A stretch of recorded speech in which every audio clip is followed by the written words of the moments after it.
In the times of Umar radiallahu anhu, there was a severe famine. All the people of Medina were suffering due to the shortage of food. A caravan made up of 1,000 camels loaded with a large stock of food grains belonging to Uthman radiallahu anhu arrived from Sham, Syria. Several merchants offered to buy all of it. He asked them what profit they would pay. 5%, they said.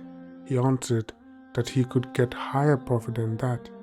They began to argue with him, saying that they did not know of any merchant who would offer him more than their quote. He said to them, I know of one who repays a profit of more than 700 to a dirham, Arabian currency. He then recited the verse of Quran in which Allah subhanahu wa ta'ala mentioned this prophet. The likeness of those who spend their wealth in the way of Allah is as the likeness of a grain of corn.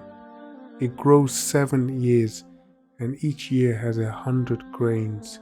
Allah gives manifold increase to whom He pleases, and Allah is all sufficient for His creatures' needs, all-knower. Quran chapter 2 verse 261.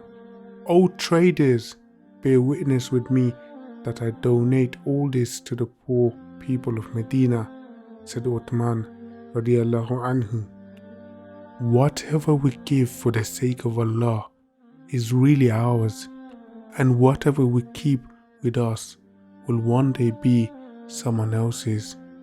Let us follow the footsteps of Prophet ﷺ and the pious Sahaba with whom Allah subhanahu wa ta'ala was pleased with, by helping the needy ones in this blessed month of Ramadan that is coming up.